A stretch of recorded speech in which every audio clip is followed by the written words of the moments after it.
Muito boa noite, mais um domingo, cá estamos nós já em março, hein? Esses dias nós estamos falando, o ano começando, já é março, daqui a pouquinho nós estamos falando de dezembro, é rápido. Então a gente tem que estar bem conectado, bem sintonizado, para a gente não se perder nessa correria que a nossa vida atualmente está, né? Deus, querido Pai, agradecidos estamos, Senhor, por mais esta oportunidade que estamos tendo de estarmos nesta casa e possamos aproveitar bastante o tema que vai ser abordado e que realmente consigamos essa tão almejada paz. Obrigada, Senhor, por mais essa oportunidade. Graças a Deus e que assim seja. E com vocês, Celi. Uma boa noite para todos nós. Vamos estudar hoje esse tema aí, que é da maior importância para nosso sossego, né? Para o nosso bom sono, porque paz é algo que todo mundo quer.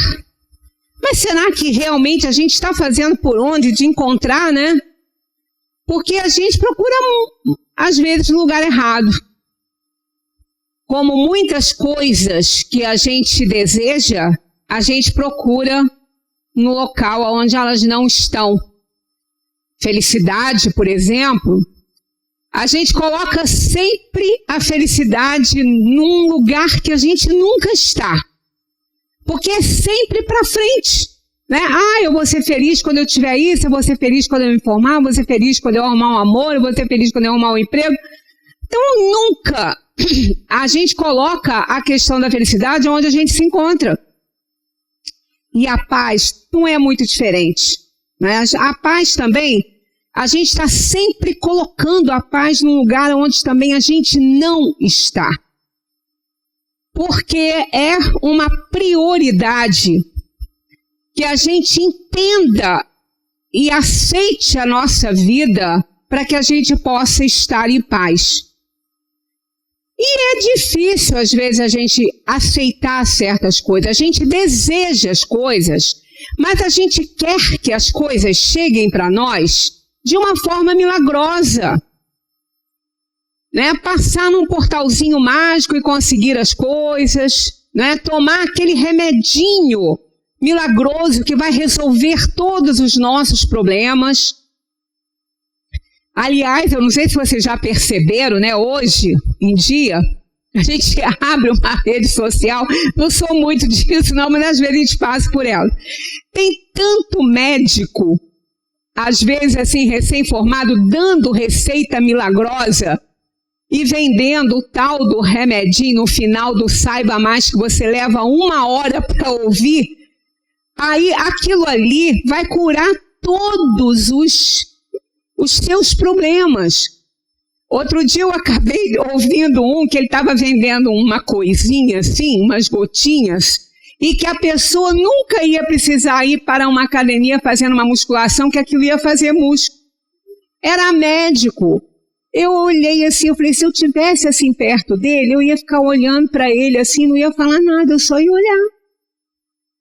Porque são coisas assim, mas as pessoas às vezes gostam disso, porque é um caminho curto, quem sabe dá certo, eu não preciso ir para lá fazer esforço, né? Então a gente sempre tende para o mais fácil, né? Para aquilo que leva ao menor esforço, é a lei do menor esforço.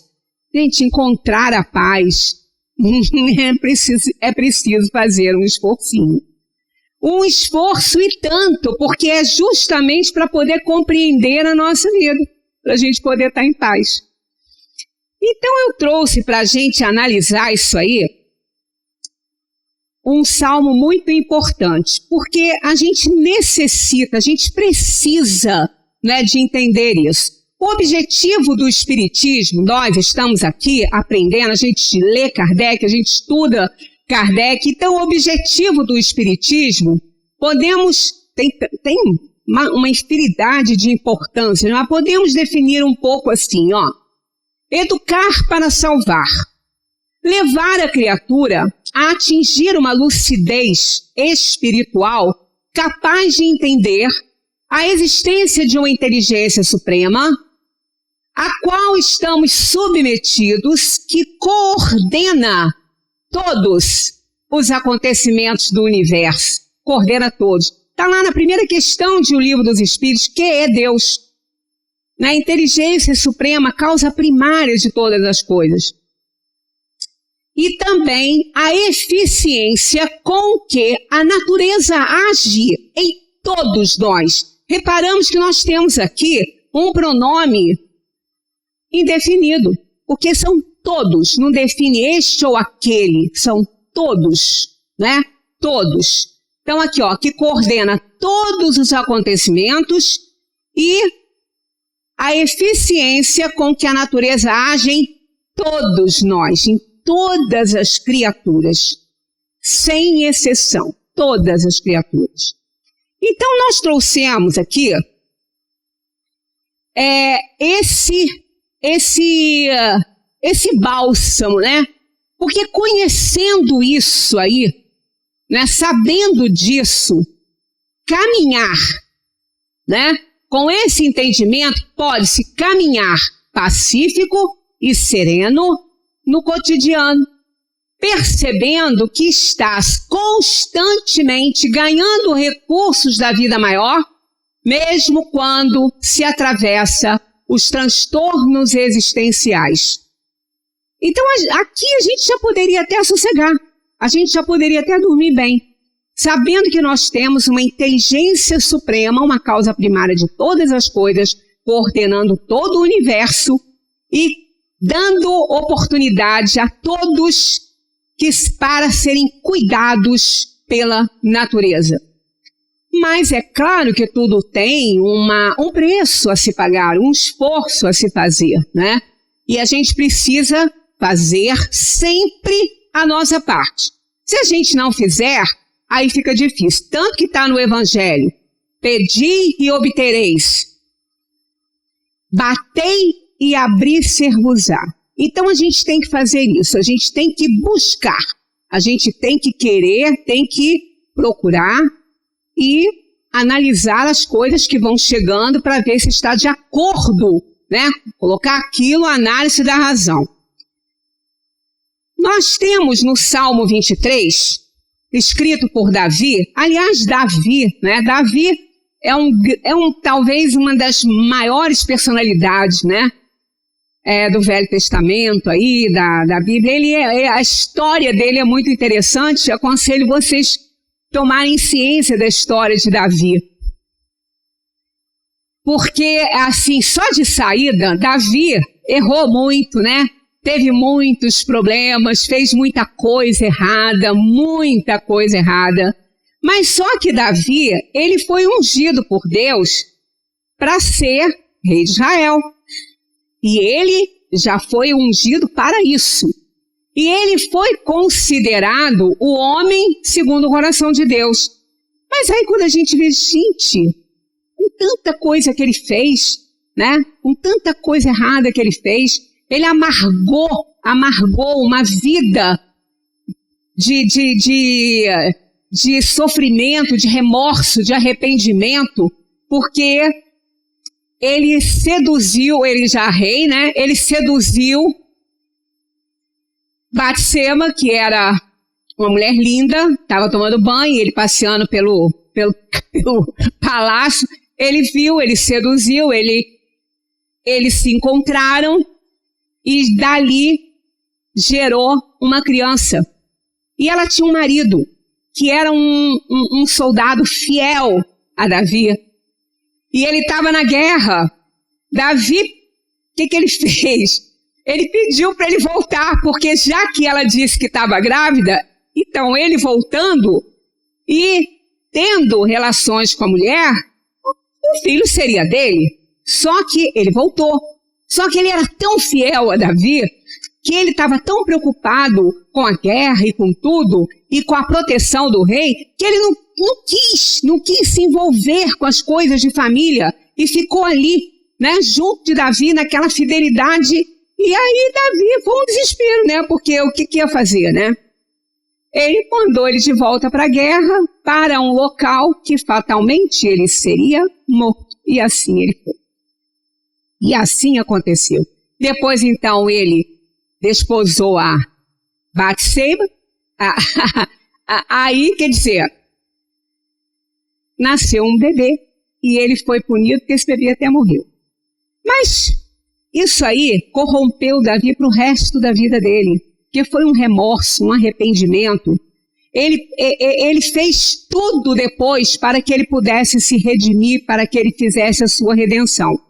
E ainda assim, ele era o homem segundo o coração de Deus. Aí a gente fica falando que, importância, olha só, se Davi fez tudo que fez, errou a peça, ainda tinha sangue do Urias, que era o marido da mulher que ele seduziu e mandou para a guerra para morrer. Se ele ainda assim era um homem que seria um dos maiores reis de Israel e era o homem segundo o coração de Deus, aí é uma grande lição de que nós, com todos os nossos defeitos, com todas as nossas inferioridades e imperfeições, dependendo da nossa conduta, do tamanho do nosso arrependimento, com a redenção dos nossos defeitos, das nossas maldades, nós também podemos nos salvar.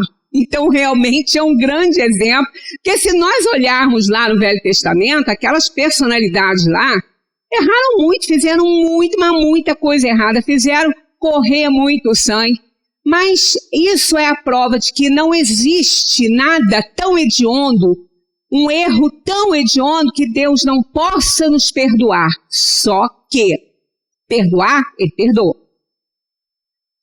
E a gente se arrepende. Se a gente se arrepender, ele perdoa. Só que esse é o primeiro passo.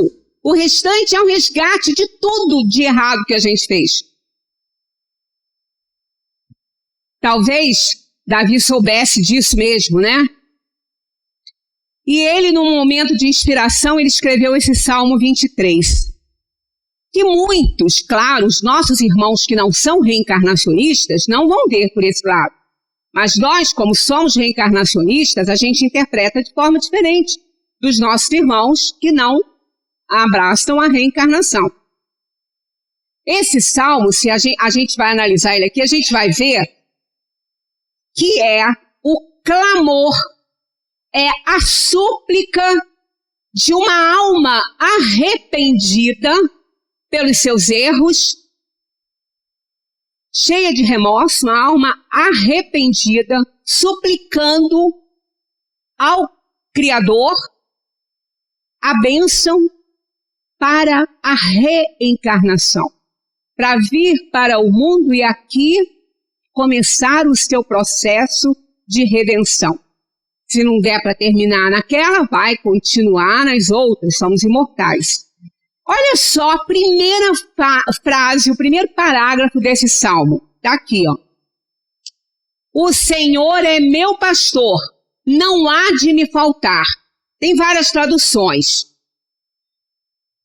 Eu interpreto desta maneira, não gosto do nada, porque o nada é um pronome indefinido que se relaciona a coisas.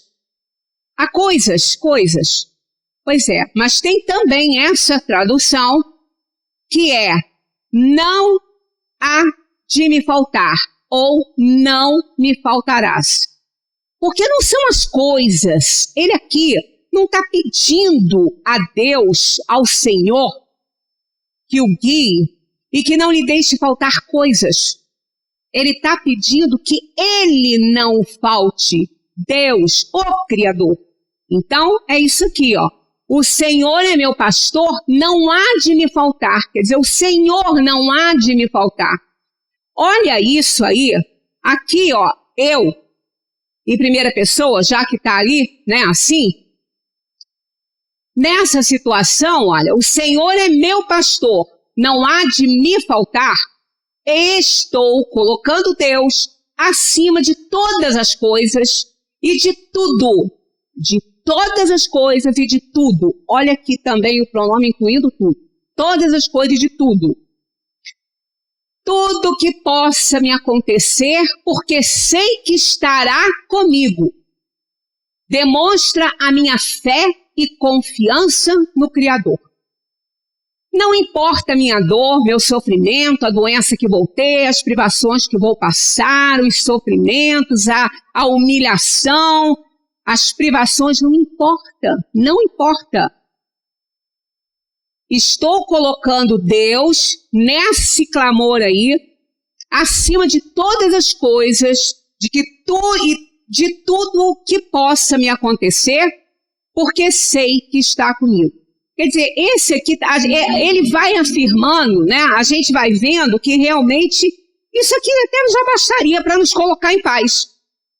Mas precisa ter essa fé e essa confiança. Senão não adianta. Mas eu não sei não, às vezes Deus, né, é tão injusto. Aonde que ele é injusto? Há injustiça por toda parte do mundo. Em qualquer cantinho, dentro da nossa casa, no vizinho, em qualquer lugar tem injustiça. Mas não tem nenhum injustiçado. Todo mundo está ali fazendo o seu resgate, trabalhando para a sua redenção. Então tem que sofrer o espinho na carne que Paulo falou. Então nós não podemos nos sentir injustiçados, que o que nos acontece não é uma injustiça, é uma oportunidade de trabalharmos pela nossa redenção. Não é injustiça. Então essa fé no Criador, sabendo que Ele é a inteligência suprema, a causa primária de todas as coisas, criou esse mundo perfeito, não deixou faltar nada e errar justamente na gente. Justamente no ser mais importante. Por que mais importante? Porque somos os seres da criação mais importante. Porque somos os únicos capazes de compreender Deus. Não agora, a gente não pode, mas quando a gente chegar no nível evolutivo máximo, a gente vai compreender. Capaz de entender a morte, saber que morre o corpo, que os animais não sabem. Né? Então, nós somos os seres criados à imagem e perfeição. Né? Então, nós vamos nos tornar perfeitos relativamente, porque perfeição absoluta é só Deus. Mas nós fomos criados, então, à imagem e semelhança desse ser perfeito.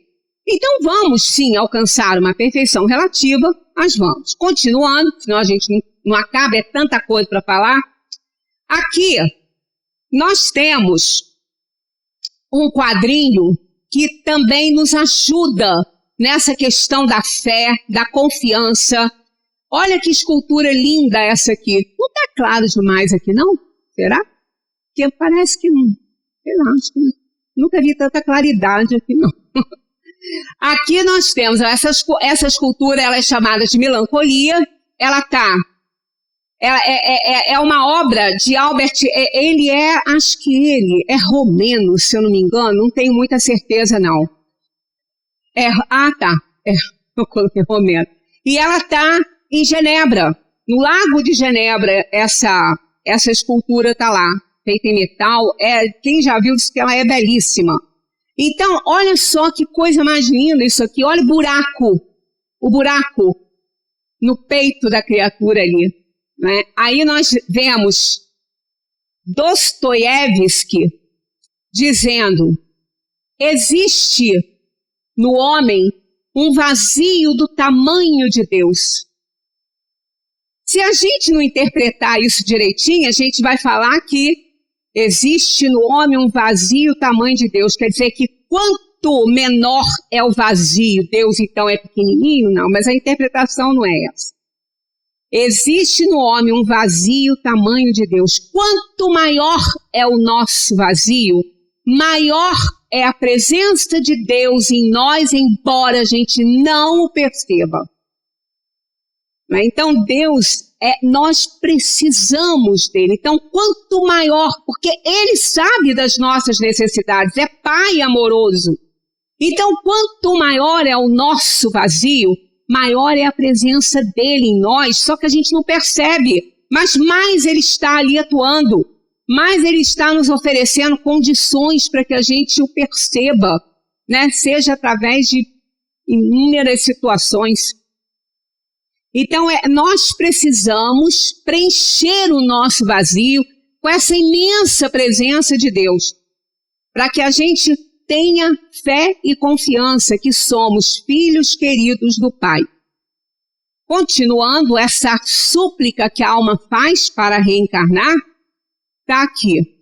Quer dizer, antes, né? Depois vem o outro parágrafo. Então, por quê? Se nós temos essa confiança, sabemos da providência divina, sabemos da eficiência com que a natureza age em cada um de nós, que não vai nos acontecer nada, porque que não tenha que acontecer, mas que temos Deus como nosso pastor, por que tanto medo das coisas?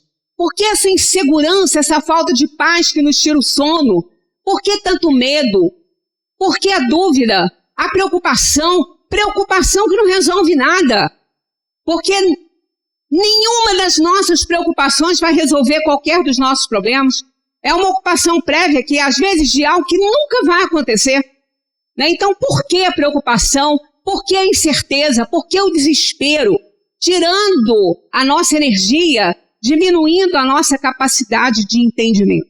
Então, por que isso? Porque o que a gente viu até agora já não dá chance para isso aqui. E ainda tem mais coisa. Continuando. Olha o segundo. Deitar-me paz em verdes pastos. Guia-me mansamente a águas tranquilas. A alma pedindo o quê? Um refrigério para a alma. Então, olha, mostra o carinho de Deus, que Deus tem conosco nesta caminhada difícil por esta terra de provas e expiações, sustentando, fortalecendo e acalmando-nos a alma atormentada pelas atribulações do mundo. Então, quando a coisa aperta, né, quando está tudo muito difícil, se a gente observar, sempre vai acontecer algo para nos acalentar, para nos refrigerar a alma. Nós pedimos isso e Deus nos dá. Deitar-me faz em verdes pastos para dar aquela calma, né, diante da turbulência. Guia-me mansamente a águas tranquilas. É aquele refrigério para que a gente possa continuar enfrentando a nossa jornada. Continuando. Guia-me pelas veredas da justiça por amor do seu nome. Aqui entra aquela nossa ideia de injustiça, né? Ah, mas eu não mereço isso, é injustiça. Olha o que é que nós pedimos, no caso ali, Davi escreveu, mas isso é um clamor da alma que reencarna. Olha o que a gente pede. A gente pede aqui, guia-me pelas veredas da justiça. Da justiça, por amor do seu nome. Então nós estamos pedindo essa proteção de Deus dentro da justiça. E isso, claro que vai gerar dor e sofrimento em alguns momentos, porque é o resgate das nossas dívidas. É o resgate daquela injustiça que cometemos no passado, que hoje, de uma maneira justa, Deus nos dá a oportunidade desse resgate. Por amor do seu nome. Por quê? Porque está aqui, ó. É o pastor que nos guia por caminhos seguros, mais justos. Caminhos seguros, mais justos. Impondo ali provações e expiações, porque é justo. É justo porque eu tenho dívidas a resgatar. Eu tenho dores para passar, sofrimentos para enfrentar. Né? Então, Deus está sendo justo, me dando oportunidades através da dor, já que lá atrás eu não aprendi por amor, agora é pela dor. Por isso que a gente tem que fazer um esforço, sim, para aprender pelo amor, né? Honrando, ó, por amor do seu nome, honrando os seus atributos. Quais são os atributos de Deus? Onipotente, onisciente, onipresente, soberanamente justo e bom. Justo, tá aí. Não é só bondade, é justiça. Então a gente está pedindo que Ele seja justo conosco, que nos guie pelas veredas da justiça. Então nos dê a chance de resgatar o nosso passado direitoso. Tudo dentro dessa providência maior que Deus nos oferece. Ainda, olha, essa aqui também é muito importante. Ainda que eu ande pelo vale da sombra da morte, não temerei mal algum, porque tu estás comigo. Esse parágrafo aqui não quer dizer a morte, não. Muitas vezes as pessoas falam, ah, não, mas está aí, ó. Ainda que eu ande pelo vale da sombra da morte. Primeiro, está num subjuntivo esse verbo. Não está dizendo que vai. Isso aqui é uma hipótese. Que o subjuntivo é uma hipótese. Então está numa hipótese. Ainda que eu ande, não quer dizer que eu vou andar. E vocês conhecem alguém que não vai passar pelo Vale da Morte? Vocês conhecem alguém que vai ficar para a semente? Você vai? Eu não vou, graças a Deus. Eu acho que ninguém quer isso. Então todos nós vamos passar pelo Vale da Morte. Todos nós. Mas aqui não é isso que ele está falando, não. Ele usou o verbo no subjuntivo e todas as traduções que eu vi, o verbo está assim. Ainda que eu ande, eu tenho a possibilidade de não andar. Né? Vocês me convidam para uma festa, eu digo assim, fulano, não estou a fim de ir, não. Ah, estou cansada, acho que vou dormir. Não, fulano, mas a festa vai ser boa, vamos lá. Ó, ainda que eu vá, eu vou sair cedo, tá? Ó, você não afirmou que vai, você falou que pode ser que vá e que vai sair cedo, pô. Então, é hipótese. Esse é o modo de falar mostrando uma ideia que pode ser que não aconteça. É o modo subjuntivo do verbo. Ainda que eu ande pelo vale da sombra da morte. Não é pelo vale da morte, é pela sombra dela. É aquele problema, é aquela dor, é aquela doença, é aquele sofrimento que eu estou quase indo, mas não vou. Eu só estou na sombra da morte, mas não estou indo, não estou no vale da morte, eu estou na sombra. Não é? Então, ali, isso não é a morte. Ainda que eu ande pelo vale da sombra da morte, olha aqui, não temerei mal algum, porque tu estás comigo. Olha a fé e a confiança. Inabaláveis, olha, inabaláveis. Isso, então, representa o quê? Mostra o conforto e o consolo diante dos momentos mais difíceis na terra. Provas, expiações, dores, sofrimentos, morte de entes queridos. Tudo isso é pequeno. Primeiro que a morte de entes queridos não existe. Existe a passagem da matéria para a dimensão espiritual. A morte é só do corpo. Mas nós vamos encontrar com os nossos entes queridos, quando nós estivermos na mesma sintonia, ao desencarnarmos, e até lá poderemos nos encontrar em sonho. Não é? Encontrar em sonho. Quem pode dizer que nunca sonhou um sonho assim muito verdadeiro com alguém que já desencarnou? Com detalhes mostrando que não são lembranças, são coisas cujo diálogo no sonho, os dois, né, os que estão mantendo esse diálogo, falam nessa questão que já está na dimensão espiritual. É o espírito reconhecendo que ele já está lá. Então isso não é um sonho de ideias passadas, de lembranças. No nosso subconsciente, sim, não. Um sonho espírita, um sonho real, um sonho onde há uma atividade da alma encontrando o seu ente querido na dimensão espiritual. Então isso tudo, provações, expiações, dores e sofrimentos, isso tudo faz parte da redenção da alma. Então nós temos que vivenciar isso aí com aquela aceitação, com aquela compreensão de justiça do Pai, que está me dando a chance de resgatar meu passado, de consertar as bobagens que fiz. E tudo diante, assim, sob a proteção desse Pai amoroso. E dentro dessa, na sequência disso aqui, olha o que ocorre aqui, ó. É diante da dor e do sofrimento que damos o nosso testemunho de fé e amor a Deus. Olha a afirmativa de Dostoiévski, que eu estou lendo um livro dele, esse livro Crime e Castigo, é muito interessante. Olha aqui, o que ele afirma? A verdadeira bondade do coração humano só pode ser encontrada no sofrimento. Dostoiévski, nesse livro Crime e Castigo está escrito isso. Achei lá. Então, olha que interessante isso, né? Por quê? Porque a gente pode ser bom. Gente, ser bom, né? Demonstrar bondade. Quando tudo está muito bom para nós, quando tudo está dando muito certo, né? Quando a nossa economia está muito boa, nossa conta bancária está ótima, eu sou tão bonzinho, eu faço caridade, né? Tá tudo correndo bem, a gente se sente tão abençoado. Pois é. Mas aí é por isso que eu grifei verdadeira. Por isso que eu grifei aqui, ó, a palavra verdadeira.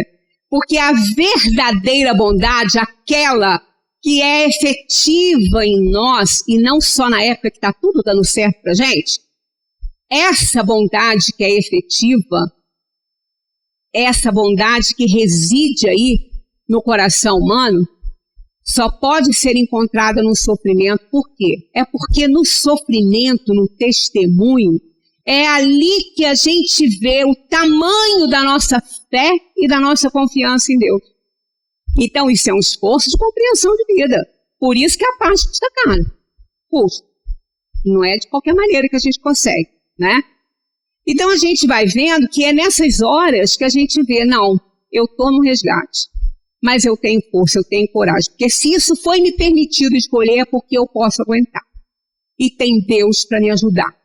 Junto com os seus auxiliares, porque Deus é causa primária, a gente já falou isso. Não é ele que vai ficar ali nos sustentando, é causa primária. Ele estabeleceu leis que são cumpridas. O anjo da guarda é uma delas. Por quê?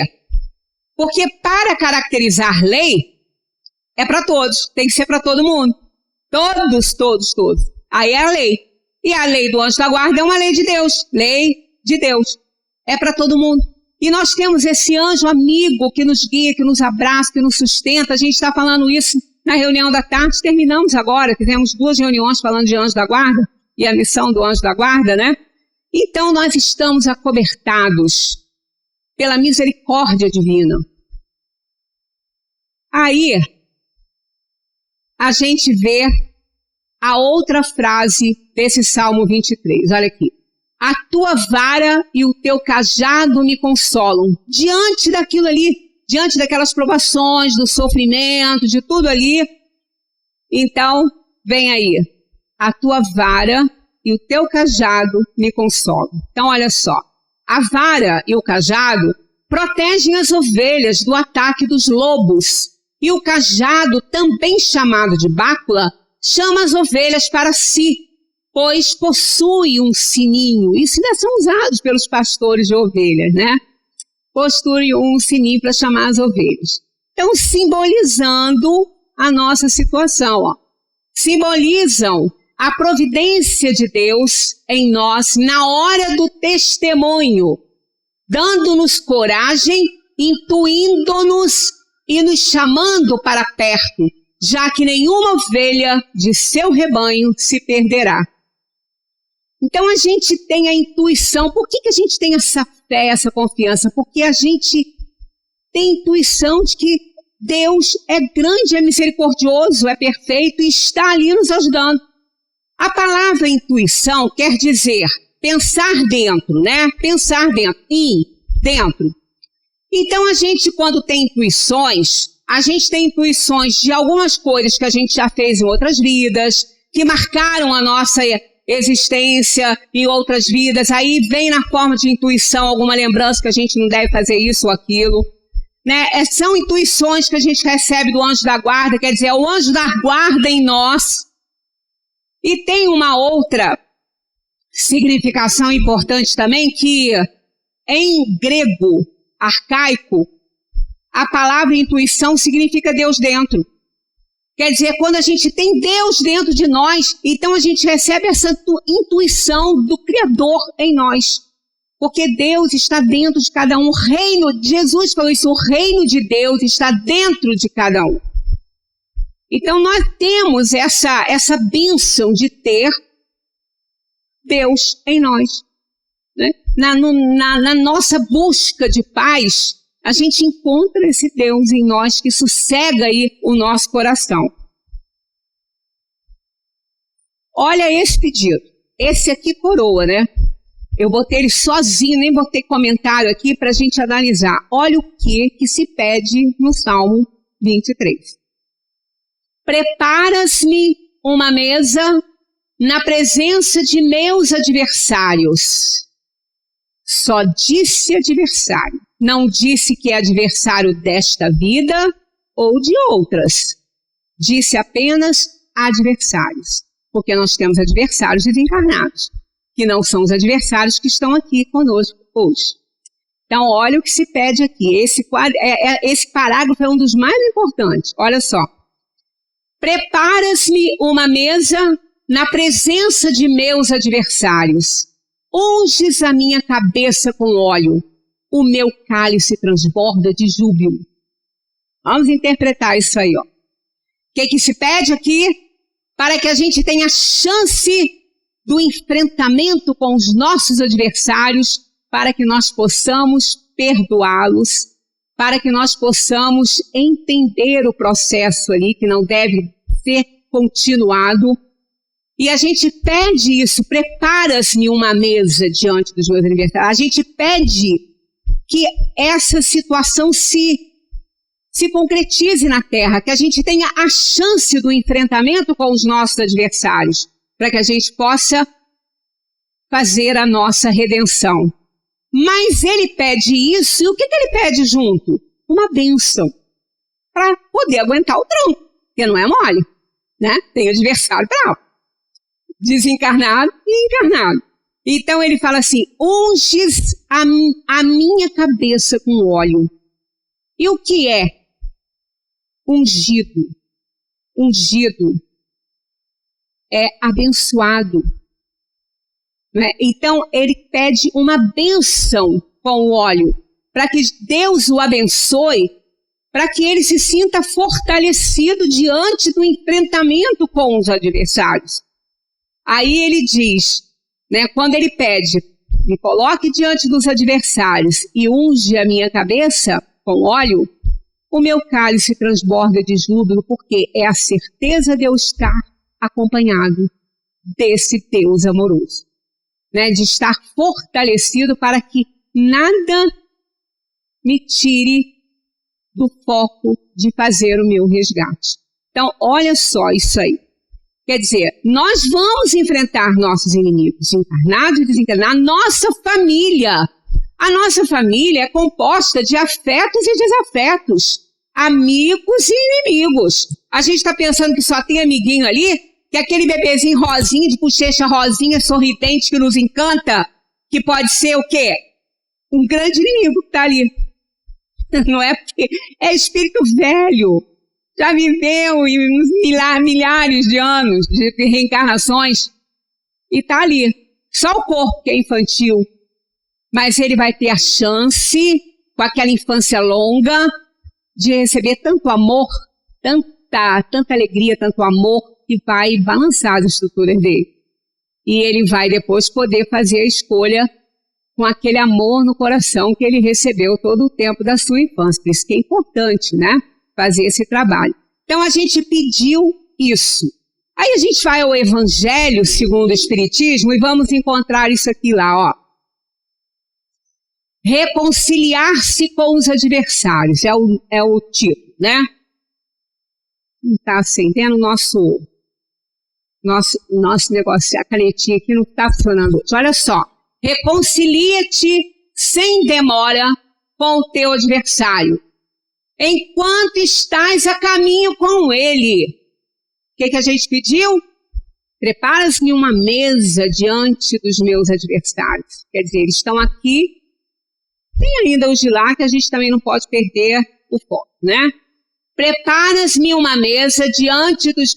Reconcilia-te sem demora com o teu adversário enquanto estás a caminho com ele, para que não suceda que ele te entregue ao juiz e que o juiz te entregue ao seu ministro e que sejas mandado para a cadeia. Em verdade te digo que não sairás de lá enquanto não pagares o último ceitil. É por isso que às vezes acontece de numa encarnação uma pessoa ficar com um obsessor a encarnação inteira. Ou um tempo grande, aí ele vai para senta. Ai, não consigo, vocês têm que me livrar dessa obsessão. Só que o foco está ali, né? E enquanto estivermos sintonizados com o irmãozinho inferior, ele vai ficar ali. Por quê? Porque a gente deve alguma coisa, senão ali ele não estaria.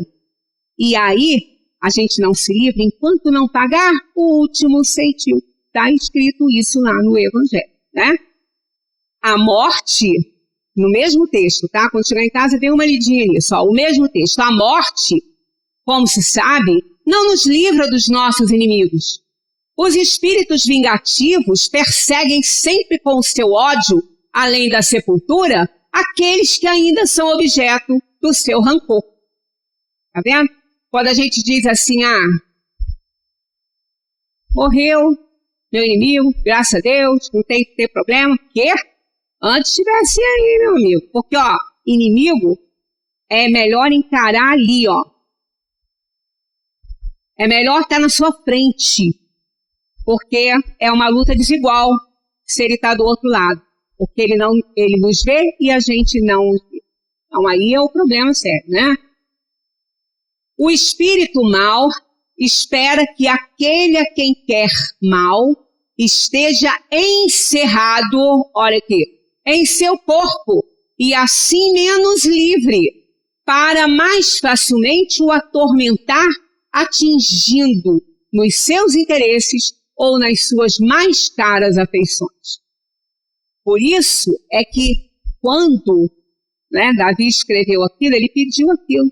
Prepara-se uma mesa diante dos meus adversários. Vai doer? Eu vou enfrentar problema? Vou, mas eu estou tentando corrigir aqui, para que eu não parta deste mundo com inimigos. Porque esses inimigos vão me perseguir do outro lado e depois quando eu voltar para cá. Então, sujeira colocada debaixo do tapete só dá a impressão de limpeza do lado. Quando levantar o tapete tem até bicho. Então a gente não pode fazer isso. A gente tem que resolver o problema aqui. Por isso que está lá, reconciliai-vos com seus adversários enquanto estáis a caminho. Continuando esse texto.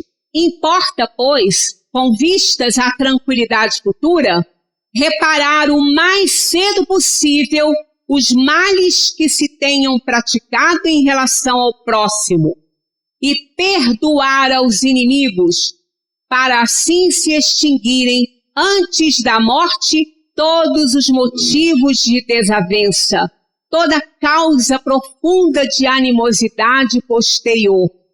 Dessa maneira, se pode fazer de um inimigo encarnado neste mundo um amigo no outro, ou, pelo menos, ficar com a boa causa. E Deus não deixa o sabor da vingança àquele que soube perdoar. Então, vamos entender isso aí. Amar o inimigo é difícil, não é fácil, mas olha, pela visão espírita a gente consegue. Porque eles não estão nos pedindo que a gente conviva com quem a gente não tem confiança, que a gente abrace. Tem choque fluídico. Os fluidos não combinam. O ódio existe. Então, isso é real no mundo de provações e expiações. Mas se a gente estudar ali no Livro dos Espíritos, no Evangelho, amar o inimigo é não querer mal para ele. É ficar feliz com o sucesso dele, com a saúde dele, querer que ele tenha tudo de bom. Isso já dá um corte. Cria um muro ali e não deixa o mal passar. Perdoar esse inimigo, esse perdão, a gente não precisa ir lá dar abracinho e falar, meu amigo, me perdoe, eu também te perdoo. Pode levar até um soco, né? Uma hora dessa. Não é isso que os espíritos estão nos pedindo. Perdoar é compreender o que foi feito com você, é tirar a mágoa de dentro de você. É entender o momento daquela pessoa quando fez aquilo que te prejudicou, que te magoou. E perdoar. Tirar essa mágoa de si. Perdoar. Pronto. Se livrou. Mas e o outro é problema dele. A gente não tem que se preocupar com o outro. Nós temos que nos preocupar com o nosso sentimento. Porque caso a gente faça isso, nós não vamos levar inimigos, porque ainda que ele seja nosso inimigo, ele não vai encontrar sintonia porque nós já o perdoamos. Não existe mágoa nem rancor para se sintonizar com a dele. Então nós não vamos sofrer esses efeitos do ódio dele. Então é isso que eles estão pedindo aqui. Se essa alma não fizer o mesmo, ou pelo menos desencarnada não compreender, se ela não conseguir compreender, quantos são trazidos à reunião mediúnica aqui e se conversa, o mediador conversa com o espírito, alguns entendem, às vezes o mediador faz que ele retroaja um pouquinho na vida dele, faça uma retrospecção da vida dele, ele vai ver que ele errou lá atrás, que gerou aquele erro de hoje, aquela falta de hoje. Então, ele às vezes desiste disso. Pode acontecer. Caso não aconteça, o ódio dele um dia vai terminar. Mas enquanto não terminar, se a gente perdoou, a gente não vai receber. Isso está escrito aqui, ó. Pelo menos ficar com a boa causa. E Deus não deixa o sabor da vingança aquele que soube perdoar. Então Deus não deixa aquele espírito se vingar da gente, porque a gente já perdoou. Ele não deixa. Aí sim há um impedimento. Então isso é fato. Isso é fato. Agora, dá trabalho, é um esforço enorme. Que esforço? Que esforço? Reconhecer que a gente é orgulhoso, vaidoso, egoísta, lutar contra isso, né? Ser humilde, dar um trabalho danado. Então, não é nada sem esforço. Continuando. Outro parágrafo. Fazendo tudo isso, não é?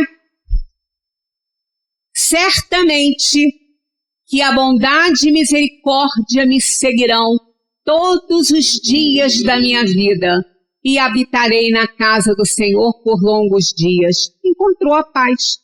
Encontrou a paz. Compreendeu a sua situação de dor e sofrimento, entendeu que por mais amoroso que seja o Criador, Ele não vai tirar a nossa dor se a gente tem que passar por ela.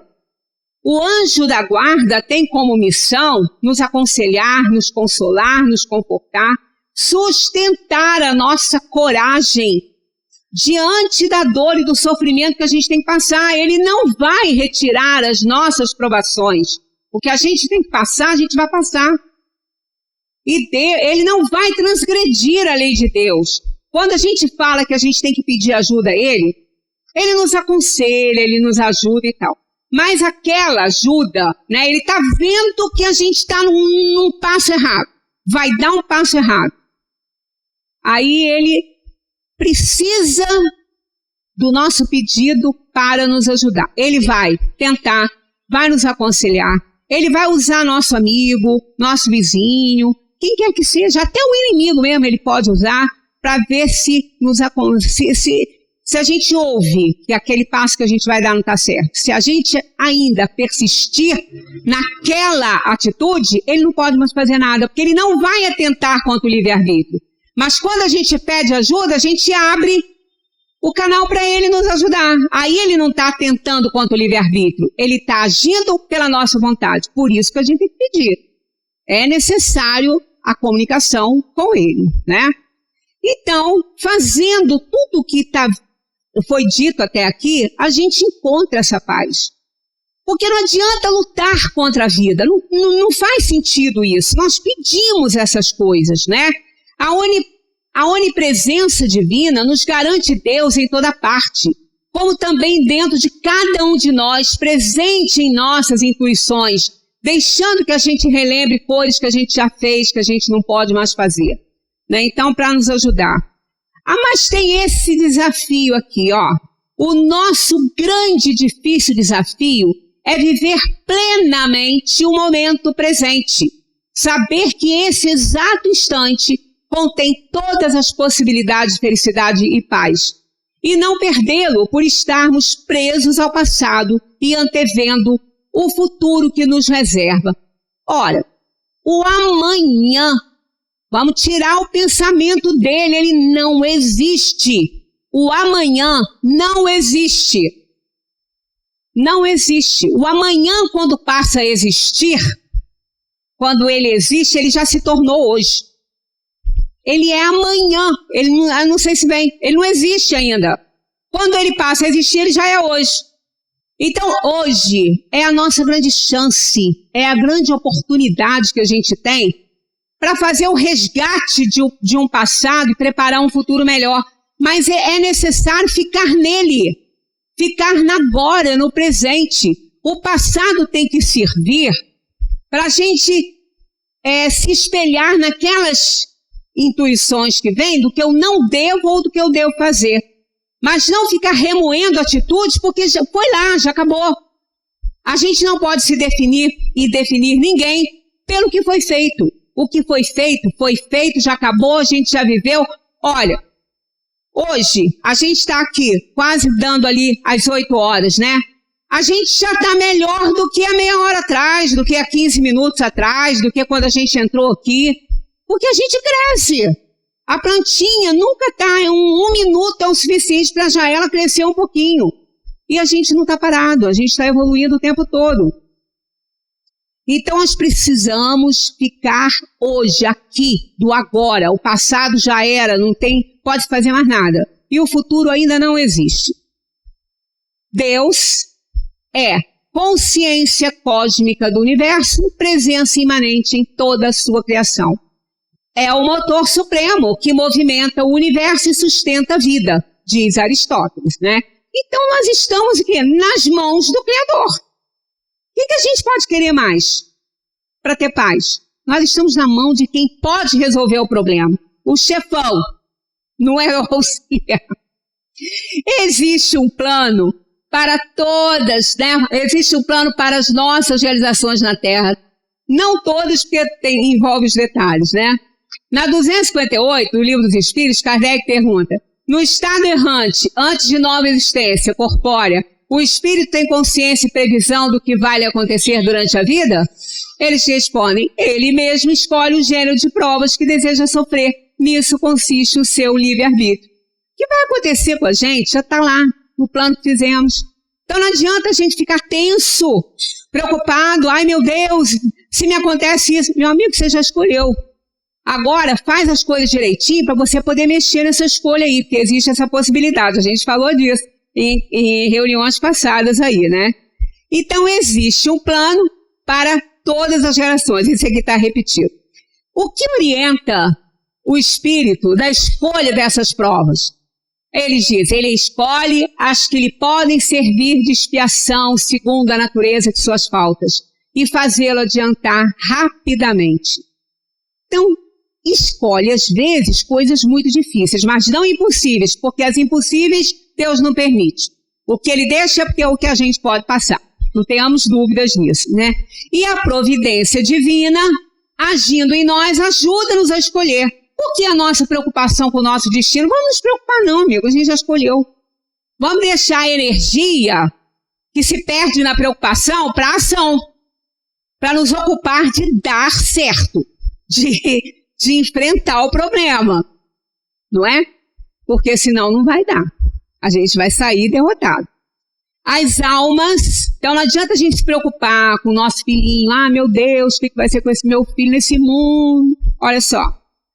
As almas estão vivenciando o útil e o necessário para o desenvolvimento de suas potencialidades. Se a gente fizer a nossa parte, só vai nos acontecer o que tiver que acontecer. É isso que a gente tem que ensinar para as nossas crianças, a lei de causa e efeito. Não é? Ensinar. A gente não pode ensinar para um filho todas as maldades do mundo, como se prevenir de tudo. Só tem que dizer o seguinte, e eles têm que ouvir isso a vida inteira. Meu filho, tudo que você fizer tem consequência. Toda ação carrega uma reação e você vai ter que responder por ela. Então, antes de fazer, pense nas consequências que você vai enfrentar. Se forem ruins, não faça. Assim, podemos dar mais certo. Não é garantia, porque a gente tem muita coisa para resgatar, mas é um bom caminho, né? Frequentemente, desejamos controlar as situações, querendo fazer as coisas acontecerem do nosso modo. Não vai dar certo isso, né? Igualamos a atividade à força e a passividade à fraqueza. E isso nos leva a uma luta constante até nos sentirmos exaustos e muitas vezes abandonados. A gente luta contra a vida. O que é isso? Tem que lutar contra a vida. Luta a favor dela. Porque contra ela não dá certo. Não é para isso que a gente está aqui. A gente tem que lutar a favor da vida. Fazer o que puder para continuar aqui, para dar tempo de resgatar nossos erros passados, nos reajustarmos com o mundo e sairmos vitoriosos dessa encarnação, porque quanto mais bobagem a gente fizer, mais dívida a gente vai contrair, o sofrimento só vai aumentar. E não adianta ficar lutando, nós vamos ficar exaustos. Vamos nos preocupar com aquilo que a gente pode controlar. Com o que a gente não pode controlar, entrega para quem pode. Quem pode? Deus. Que não está no nosso alcance, não adianta lutar. Agora a gente vai rapidinho, porque já alcançamos ali, porque é só uma pesquisa que eu acho interessante. Olha só. Não tem muito o que explicar. No livro Vida Antes da Vida, a doutora Ellen Van Bach, psicóloga norte-americana, reporta-se a experiência de regressão de memória que fez com que foram centenas de pessoas estudadas, centenas de voluntários, levando-os ao limiar da presente existência. Dentre várias perguntas, uma fundamental, entre as pesquisas todas que ela fez: com que objetivo você reencarnou? Foi a pergunta que ela, entre tantos, essa mais importante. Com que objetivo você reencarnou? 25% reencarnaram para desenvolver experiências de aprendizado sobre si mesmos e sobre sua vida. Então, vocês vão vendo os objetivos, ó. 25 reencarnaram para desenvolver experiências de aprendizado sobre si mesmos e sobre a vida.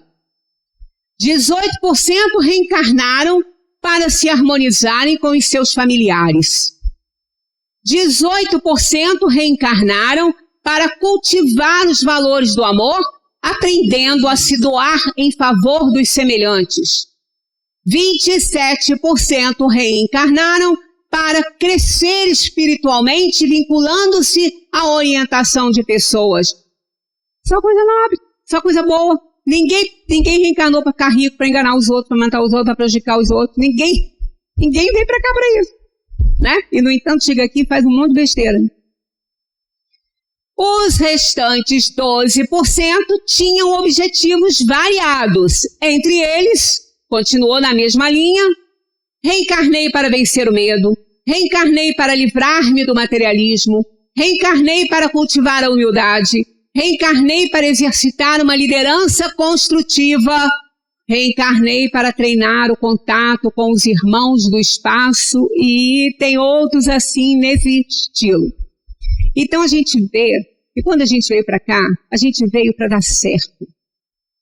E a melhor coisa do mundo que pode fazer alguém feliz é fazer aquilo que aqui veio fazer. Isso nos vai dar paz de espírito.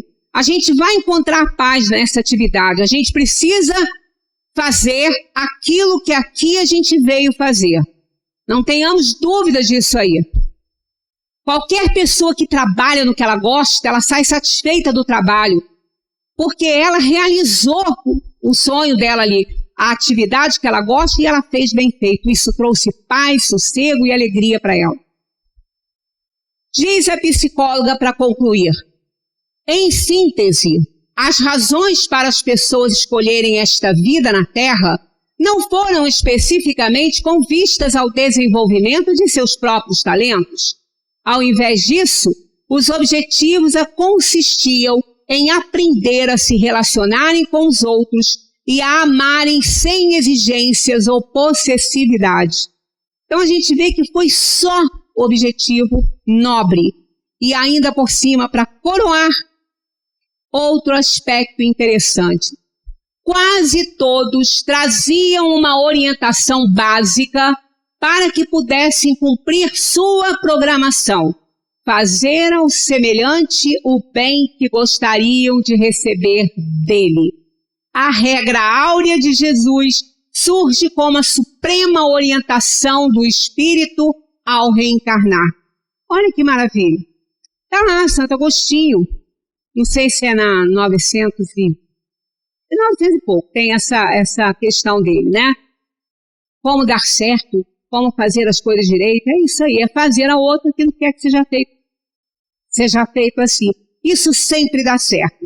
E quando a gente age dessa forma e com amor, que sem ele não dá certo, sem ele a gente não consegue fazer isso, primeiro de tudo é o amor a Deus sobre todas as coisas, depois ao próximo como a si mesmo. Então isso aí vai gerar paz. Aquele que quer encontrar a paz e não encontrou, é aí que ele vai encontrar. É aqui nessa compreensão que ele vai encontrar a paz. Para ele ter uma boa noite de sono, dormir noite inteira, sem problema e só ter sonhos bons. Reencarnamos para aprender a amar, para elevar os nossos instintos e transformá-los nesse sentimento por excelência. Está lá no Evangelho. O amor é o instinto elevado à altura do progresso feito. É o sentimento por excelência. E é isso que a gente tem que fazer. Aprender a amar. Quem não aprendeu ainda, aproveita enquanto está tendo oportunidade de aprender por amor. Porque depois vem a dor na presença dos adversários que pede quando vem para cá. Muita paz para todos. Que a gente consiga realmente encontrar essa paz que a gente deseja, fazendo um esforcinho aí, colocando em prática esse ensinamento dos Espíritos. Muita paz para todos.